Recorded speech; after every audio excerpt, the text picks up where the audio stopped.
Good afternoon. आज का मेरा समाचार है कि जो जम्मू कश्मीर और लद्दाख हाई कोर्ट ने फैसला लिया है कि अगर कोई व्यक्ति अपराधी है, मतलब उस पर मुकदमा दर्ज है, तो तब पर भी वह अपनी ज़मीन को किसी को बेच सकता है। यह अधिकार उसने जम्मू कश्मीर और लद्दाख के लोगों को दिया है। आगे देखते हैं कि इस जो फैसला किया है इससे क्या नुकसान, क्या हानियाँ और ये फ़ैसला क्यों लिया गया। तो सबसे पहले बात है कि जम्मू कश्मीर और लद्दाख ने हाई कोर्ट ने कहा कि किसी व्यक्ति के खिलाफ अगर कोई आपराधिक मामला या उसकी अचल संपत्ति बेचने का अधिकार है तो इसे वंचित करने का अधिकार नहीं हो सकता किसी का भी। वो अपनी ज़मीन दूसरों को बेच सकता है।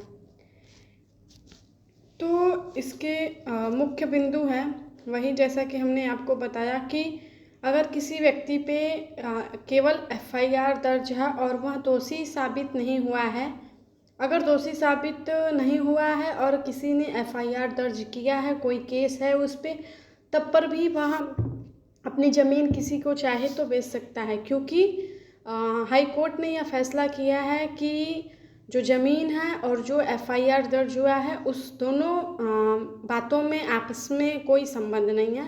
तो इसीलिए आपराधिक व्यक्ति भी अपने ज़मीन को किसी को बेच सकता है।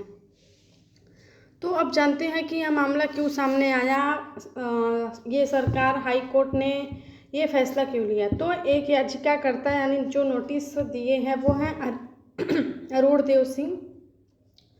तो अरुण देव सिंह ने यह याचिका दर्ज की थी क्योंकि वह अपनी ज़मीन बेचना चाहते थे, लेकिन जो लेखपाल हैं और राजस्व विभाग के कई कर्मचारी अधिकारी हैं, उन्होंने उनकी जो अचल संपत्ति है उसको बेचने के लिए इंतखाब जारी करने से मना कर दिया था। और इंतखाब जब तक नहीं होगा किसी व्यक्ति के पास तब तक वो अपनी ज़मीन बेचने को राजी नहीं हो सकता।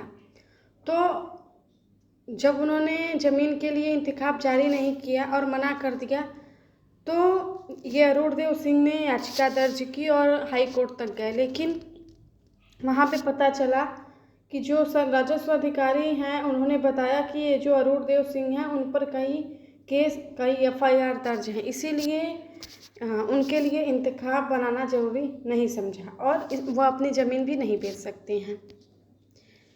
तो इसीलिए जो अरुण देव सिंह है वो अपने बातों को लेके जम्मू कश्मीर और लद्दाख हाई कोर्ट के पास पहुँचे। वहाँ पे जो न्यायालय है उन्होंने ये कहा कि अगर कोई व्यक्ति अपराधी है, उस पर एफआईआर केस दर्ज है और ज़मीन है, तो इन दोनों का आपस में कोई संबंध नहीं है। और आपराधिक मामला दर्ज हो भी व्यक्ति पे और दोषी साबित न हुआ हो तो भी वह अपनी ज़मीन को बेच सकता है और कोई भी अन्य व्यक्ति उसको ज़मीन बेचने से मना नहीं कर सकता है।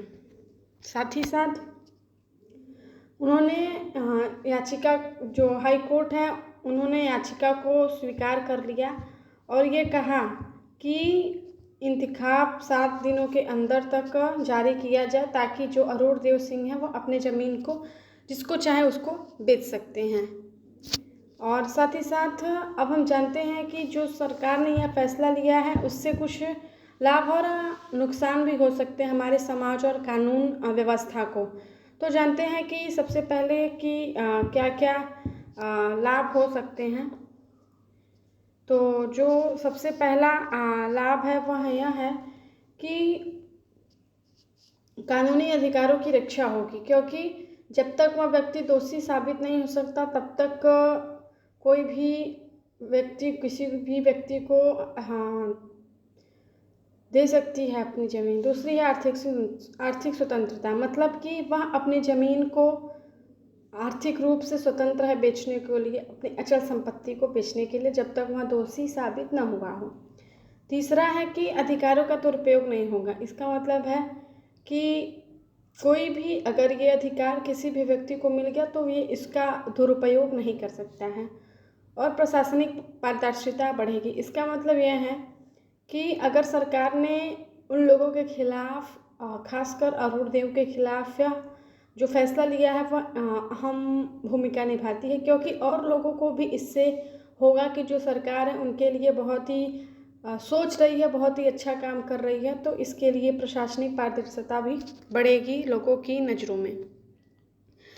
साथ ही साथ कुछ हानियाँ भी हो सकती हैं। तो सबसे पहले हानि है कि अगर कोई व्यक्ति जो अपराधी है, जिस पे एफआईआर दर्ज हुआ है, अगर वह दोषी साबित होता है और वो अपनी संपत्ति किसी को बेच देता है, तो उस संपत्ति को दोबारा कानूनी रूप से जब्त करने में मुश्किल आएगी, क्योंकि वह बता सकता है कि कोर्ट ने ऐसा फैसला सुनाया है।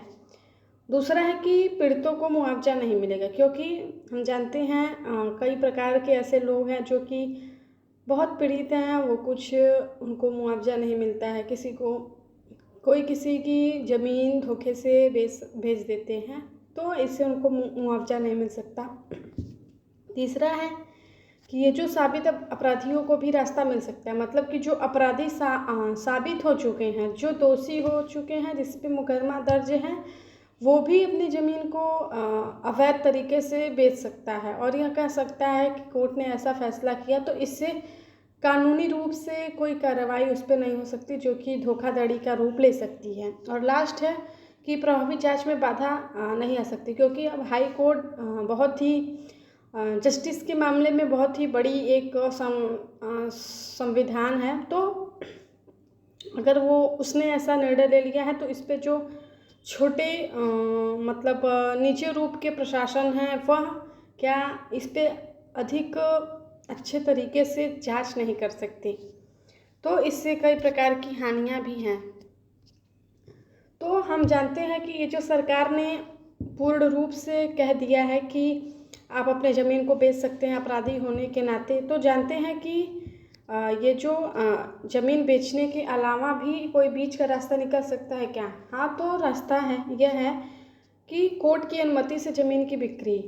अगर आपको किसी को बेचना है, तो आप पहले अपनी बात लेके, अपनी ज़मीन को लेके, मतलब ज़मीन की बात को लेके कोर्ट के पास जाएं। अगर कोर्ट ने अनुमति दे दी कि हाँ आप ज़मीन बेच सकते हैं, तो आप अपनी ज़मीन बेच दीजिए, उसमें कोई कुछ नहीं बोलेगा। दूसरी बात है कि बिक्री की राशि को अस्थायी रूप से कोर्ट में जमा करना। इसका मतलब यह है कि अगर आप अपनी ज़मीन कोर्ट के अनुसार बेच रहे हैं और उस ज़मीन को बेचने से आपको जो राशि मिलती है, जो क्या बोलते हैं अमाउंट या रुपए मिलती है उस ज़मीन को बेचने में, वो अस्थायी रूप का मतलब है कि जब चाहें तब आप कोर्ट से जाके ले सकते हैं पैसा।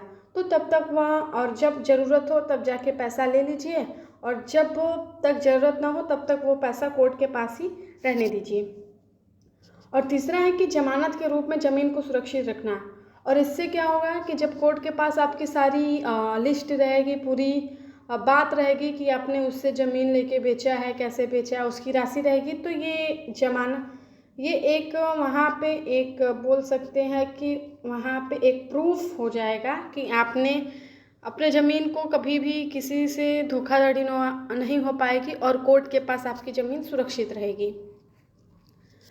अब आइए देखते हैं कि अगला क्या कर सकते हैं। तो अगला ये कर सकते हैं कि जो संपत्ति है उस पर लीन या नोटिस ऑफ रेस्ट्रिक्शन का मतलब है कि रेस्ट्रिक्शन का मतलब होता है मना, मतलब कि लीन या कह सकते हैं एक तरह से संपत्ति को दिखा सकते हैं कि इस संपत्ति को कोई ले नहीं सकता है, तो ये नोटिस आप जारी करवा सकते हैं कोर्ट के द्वारा। साथ ही साथ ये जो एफआईआर और केस, जितने भी प्रकार के केस, आप हत्या का केस या किसी को कुछ करने का आरोप लगा हुआ है, तो उस केस के अनुसार निर्णय लेना होगा कोर्ट को। और साथ ही साथ ये जो न्याय व्यवस्था है उसकी जो निष्पक्ष समाज के प्रति निष्पक्ष वो बोलते हैं कि है निष्पक्षता, उसमें भी अच्छा होगा समाज के लिए। अब देखते हैं कि भूमि से रिलेटेड जितने भी भूमि से जुड़े प्राविधान हैं, तो उस प्राविधान में भारतीय संविधान के प्राविधान में क्या कहा गया है। तो सबसे पहले है अनुच्छेद 14। अनुच्छेद 14 में क्या कहा गया है कि समानता का अधिकार। इसका मतलब है कि भूमि को समान रूप से कोई भी व्यक्ति कोई भी व्यक्ति, कोई भी पर्सन किसी भी जाति समुदाय का हो वह बेच सकता है, समानता का अधिकार है उसको बेचने का। दूसरा है अनुच्छेद 301। इसमें क्या लिखता है कि किसी व्यक्ति को संपत्ति से तभी वंचित किया जा सकता है, इसका मतलब है वंचित मतलब कि संपत्ति से अगर आप किसी को हटाना चाहते हैं तो जब कानून में ये प्राविधान है कि हाँ आप संपत्ति से किसी व्यक्ति को किसी कारणवश हटा रहे हैं तभी आप उसको हटा सकते हैं। बिना कानून के प्राविधान के, बिना कानून के आप कोई भी किसी भी व्यक्ति को उसके संपत्ति से बेदखल नहीं कर सकते हैं। इसके साथ ही जो 7वीं अनुसूची है उसमें ये कहा गया है कि भूमि है जो है वो राज्य सरकार के अधिकार में आती है। और साथ ही साथ एंट्री 18 में लिखी गई है कि जो भूमि है वो राज्य सरकार के अधिकार में आती है। तो इसका मतलब ये है कि जो ये भूमि से रिलेटेड कोई भी किराया हो, किराएदार आते हों, मतलब कि अगर किसी व्यक्ति ने अपनी ज़मीन को किसी किराए पर दिया है और उसका किराया आ रहा है, किराएदार हैं, और कई सारे भूमि से रिलेटेड कर वगैरह तो नहीं आते हैं, कोई उत्पादन हो रहा हो, तो ये जितने भी हैं वो राज्य सरकार के हमारे अधिकार में आते हैं। साथ ही साथ ये जो आगे है अनुसूची या कह सकते हैं अनुच्छेद 31 से, तो इसमें क्या लिखा है कि जो भूमि सुधार कानून है संविधान के मूल अधिकारों को सुरक्षा प्रदान करते हैं। मतलब किसी भी व्यक्ति का भूमि यदि कोई धोखाधड़ी से लेना चाहता है तो इससे जो 31 अनुच्छेद है इसमें ये लिखा गया है कि आपकी ज़मीन कोई भी धोखाधड़ी या उससे नहीं ले सकती। ये भूमि को सुरक्षा प्रदान करता है मूल अधिकारों से, कानून के मूल अधिकारों से भूमि को सुरक्षा प्रदान करता है। धन्यवाद। आज के लिए इतना ही।